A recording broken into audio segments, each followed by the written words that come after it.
Bienvenue dans TRF Chronique, épisode 76. Aujourd'hui, on se penche sur l'affaire Quentin Desranques, une affaire qui a vraiment secoué la France ces derniers temps et qui révèle des tensions très profondes. Alors, on va décortiquer ensemble cette histoire complexe pour essayer d'y voir plus clair. Et en fait, tout part d'une question. Une question qui peut paraître toute simple, presque déroutante, mais qui en dit déjà très long sur la situation. Oui, qu'est-ce qui peut bien pousser des autorités à interdire un hommage rendu à un jeune homme qui vient de mourir? C'est une question lourde de sens. Et attention, on ne parle pas d'un cas isolé. Non, des ordres du même type ont été donnés dans plusieurs grandes villes. Et ça a créé une véritable onde de choc et soulevé beaucoup d'interrogations. Prenons deux exemples concrets, Nantes et Toulouse. Là-bas, les préfectures n'y sont pas allées par quatre chemins. Des arrêtés ont été publiés pour interdire purement et simplement tout rassemblement lié à cette affaire. C'est une mesure vraiment forte, Ça montre bien à quel point les pouvoirs publics craignent que la situation ne devienne explosive. La raison officielle, elle est assez directe. L'objectif, c'est d'empêcher que ça parte en affrontement violent. En fait, les autorités ont peur d'un face-à-face, d'un véritable choc frontal entre deux groupes qui ont des idéologies radicalement opposées.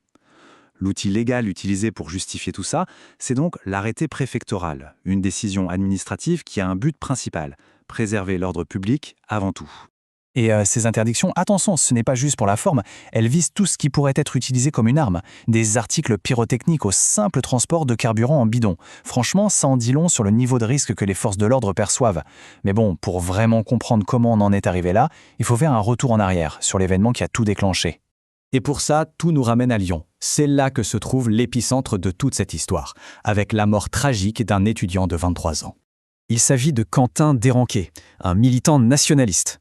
Il a été tué lors d'une agression d'une violence inouïe par plusieurs individus cagoulés. Mais pour bien saisir ce drame, il faut vraiment analyser l'enchaînement des événements qui ont mené, parce que rien dans cette soirée ne semble être le fruit du hasard. Alors, regardons le déroulé de cette soirée. D'un côté, on a une conférence politique, celle de l'eurodéputée LFI Rima Hassan à Sciences Po Lyon. De l'autre, en face, un rassemblement du collectif identitaire Némésis est organisé et Quentin Desranques est là pour en assurer la sécurité. On imagine bien que la tension est déjà palpable. Et c'est là que tout bascule. Une véritable bataille rangée éclate entre des groupes militants opposés. Dans ce chaos, dans cette violence de rue, Quentin Desranques se retrouve isolé de son groupe et c'est là qu'il est agressé mortellement. Bien sûr, la réponse policière a été immédiate et massive. 11, c'est le nombre de personnes qui ont été interpellées en lien avec cette agression. La question cruciale maintenant, c'est de comprendre qui sont ces groupes qui se sont affrontés dans cette fameuse bataille rangée. Parce que cette confrontation, il faut bien le comprendre, n'avait rien d'une bagarre de rue improvisée. Pas du tout. On a affaire à deux mouvements très organisés avec des idéologies qui sont aux antipodes l'une de l'autre. D'un côté, on a donc la mouvance d'ultra-droite, avec des organisations comme l'Action française ou le syndicat étudiant La Cocarde. Leur objectif affiché est de rendre hommage à Quentin. Et de l'autre côté, on trouve les mouvements antifascistes, notamment le groupe La Jeune Garde, qui est très actif, qui appelle, lui, à des contre-manifestations. Ce sont vraiment deux visions du monde qui s'affrontent violemment dans l'espace public. Et c'est exactement ça que les autorités mettent en avant pour justifier leurs interdictions. Cette citation de la préfecture de Loire-Atlantique est très parlante. On n'est pas dans une crainte abstraite, mais bien dans une peur qui se base sur des précédents bien réels dans la région. Et cette tension, d'abord locale, a très vite pris une dimension politique nationale. Très rapidement, l'enquête sur les événements de Lyon est remontée jusqu'à l'Assemblée nationale et s'est concentrée sur un député de la France Insoumise en particulier. Son nom, c'est Raphaël Arnaud. Et il se retrouve lié à l'affaire de deux manières très directes. D'une part, à travers une organisation qu'il a lui-même cofondée, et d'autre part, via un membre de son propre cabinet parlementaire. Cette citation, c'est lui qui l'a prononcée. Elle explique sa motivation pour avoir cofondé le groupe antifasciste La Jeune Garde en 2018. Il raconte avoir eu un déclic lors des manifestations contre la loi travail, après avoir été, selon ses dires, attaqué par des militants d'extrême droite. C'est là qu'il aurait compris qu'il fallait s'organiser. Une volonté donc de structurer une réponse face à une menace perçue.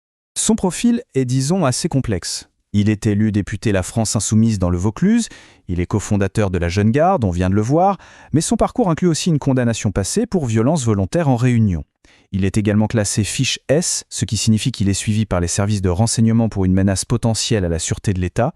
Et enfin, le lien avec l'affaire de Lyon devient direct et personnel quand on apprend que son propre assistant parlementaire fait partie des 11 personnes interpellées. Tout cet ensemble d'éléments le place inévitablement au cœur d'une vive controverse politique.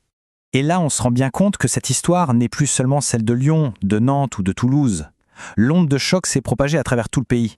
Des hommages et des contre-manifestations sont prévus un peu partout en France, De Lille à Nice, de Rouen à Bordeaux. La tension n'est plus locale, elle est devenue un enjeu national, comme une toile qui se tisse sur tout le territoire. Du coup, chaque ville se retrouve face au même défi, au même casse-tête. Comment trouver le juste équilibre entre le droit de manifester, qui est fondamental, et le risque, bien réel, de troubles violents à l'ordre public.